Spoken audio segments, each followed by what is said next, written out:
everybody. I just wanted to show you the wood stove we're putting in the barn. It's an Upland, number 27. You can see number 27 right on the door. It's a little worse for the wear. It's actually in really good shape. It's really solid. The cast iron is not pitted. It's really solid. There's a little surface rust on it, but hey, you know, that's the way the rest of the barn is. It's not too huge, but I think it'll put out just enough heat to take the chill off the air inside there. Once we're forging in there and stuff, it's going to be warm in there anyway, but I'm going to do other stuff in that barn, and I think this will be just the ticket. So let's kind of set her in there and see where we're going to put it.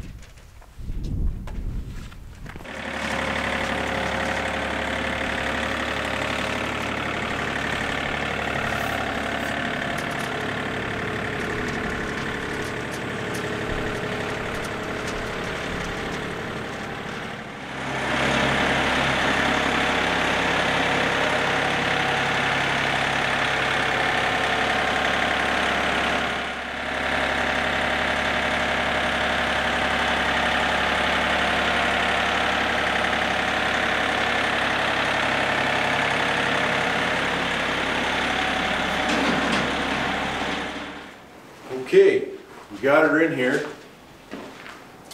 So as you can see, I've got some other blacksmithing stuff in here, and I'm going to show you that stuff in just a second. But the conundrum I have is I want to kind of go out the wall. I do not want to go up straight up through the roof because number one, I don't feel like cutting a hole in my steel roof, and number two, sealing up steel roofs with like a chimney like that's kind of a pain. And you know, at best you're relying on sealant. So I really don't want to do that. And besides that, it should be pretty easy to come up a little ways, punch out the sidewall, and then go straight up. And I can secure it to the sidewall all the way up the outside of the building. I'd like to kind of go somewhere in the center because I can use the sidewall all the way up the gable end, and I can have a secure point above that chimney. And the chimney only has to stick up about 2 feet above the peak. And so I'm not going to have, if I kind of go off to the side, on the other side of this window down here, if I put the stove in the corner, then it's going to go up the gable side, and I'm going to have a whole bunch of chimneys sticking up in the middle of nowhere, and I'm going to have to put an exterior brace and fasten that exterior brace down to that steel roof. And the steel roof is high and it's steep, and I'm trying to avoid that altogether. So I think what we're probably going to do is we're probably going to end up setting it right in here somewhere. And the forge is going to go pretty close to this general area. If I can figure out a good way to bring that chimney up the side, I could probably put an offset in it. But another reason why I'm going up the exterior wall and the gable wall is because when I punch it out the wall and put a T in it and then go straight up, I'm going to be able to take off the cap to that T right there at eye level, and I can clean that chimney from the ground. I do not have to get on a ladder to clean the chimney, and I don't have to get up on that steel roof to clean that chimney. I can do it all from the ground and shove that brush straight up the thing, and then I can clean the T on the way in.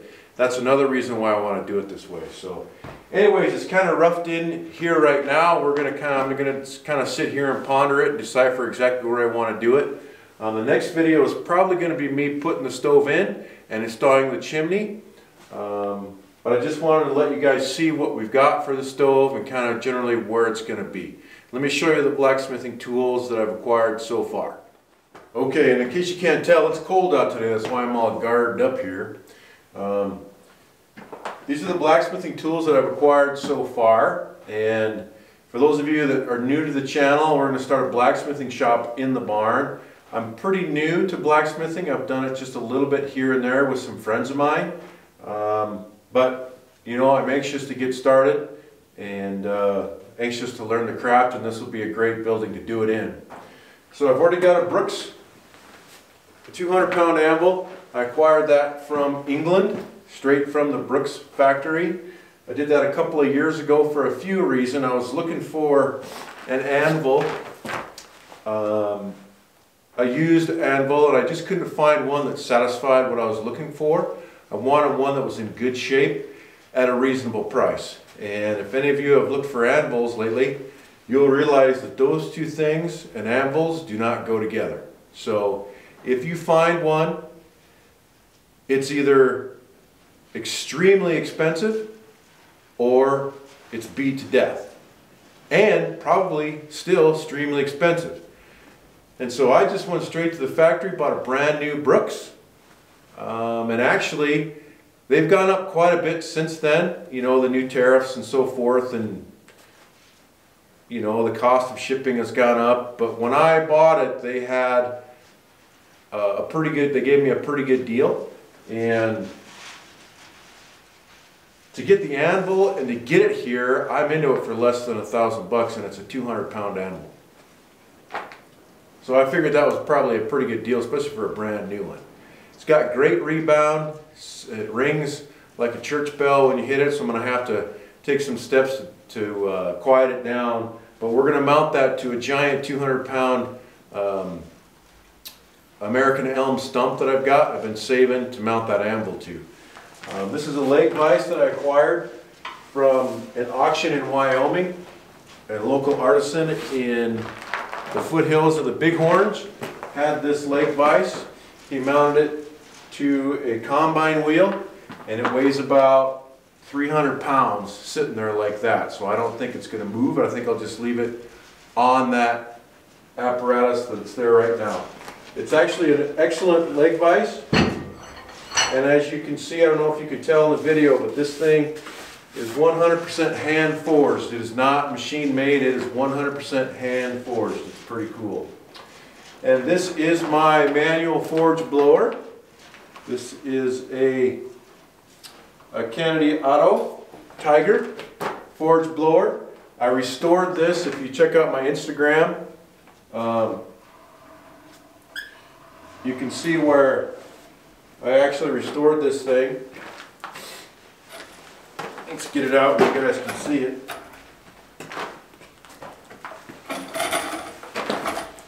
I found this at an auction and it was beat up. Full of water. I took it all apart.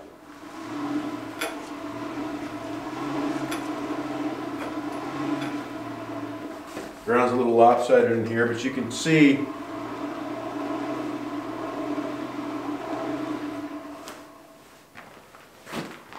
works perfect.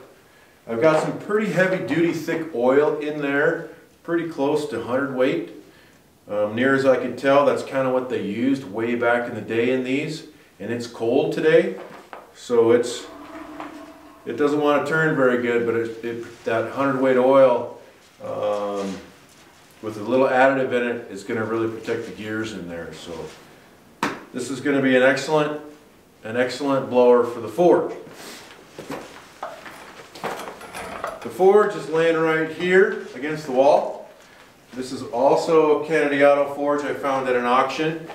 The fire pot is pretty destroyed, so I'm going to have to figure out a new fire pot for that. I think I might just maybe acquire a cast iron one. I'm looking for one that fits that particular cast iron forge. Having some trouble, so if any of you know of a fire pot that fits that Kennedy Auto fire or cast iron forge, let me know. I'd be interested in probably getting it. But we'll figure out something and we'll get her set up.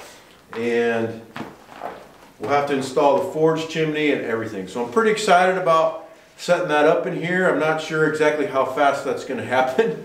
Like I said in the last video, we do have to build another structure, and that's going to be happening pretty soon. So we'll be working on setting up the blacksmith shop kind of as we have time, and you know, as I have time to tinker with it, and we'll kind of go through that process together, and it'll be a lot of fun setting it up and getting it all rigged up, and I'm looking forward to it. It should be pretty fun. But first things first, we got to get the wood stove in because I want to get some heat in here to take the chill off the air, because I'm going to be cutting the timbers and the wood for the new storage shed and lean-to probably inside the barn. So anyways, that's kind of what we have going. we'll kind of keep working on the stuff as they go. The next thing we're going to do today is we're going to install a 100-year-old hoist, chain hoist, to that hoist point I've got up in the rafters, and let's get that installed today. That should be pretty cool.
Well, we didn't get a lot done today, but you saw me get my seasonal hay storage shed up. That thing was a serious pain to put up in the wind, but we got to keep that hay dry once we tip the bale up. So it'll work for this season. Maybe we'll figure out a better solution next year.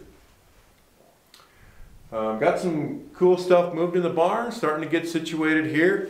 Got the chain hoist hooked up. I'll probably put both my hoists up on that hoist point. I've got a pretty big CW that has a little bit longer chain. This one we may hang from the center 10-foot beam. I don't know, we'll see. Still kind of playing around in here, checking stuff out. So it's kind of fun to have the outside done, and now we can kind of just work on getting the thing set up the way we want. We've had a little bit crazy weather, even for the Great Plains in October. It's been cold. Tonight it's going to get down to about 10. So a little early for that cold weather. It's been really, really, really windy, been snowing. So, you know, we've been scrambling around here a little bit trying to get ready for that. You know, we weren't kind of totally prepared. We're working on another project on the property, and I'm not going to share that with you just yet. And I'll kind of show you what we're doing for preparations for a pretty big event coming this spring. So we'll talk about that in an upcoming video as well, but we've been doing that also. So anyways, it's pretty fun getting some of this old stuff. For a 100-year-old hoist, this thing works pretty good. It's called the Blue Boy. And if you really look close, you can see blue paint underneath all that dirt and grime. But you know what? I kind of like the dirt and grime. So anyways, Facebook and Instagram as always. And we'll see you next time.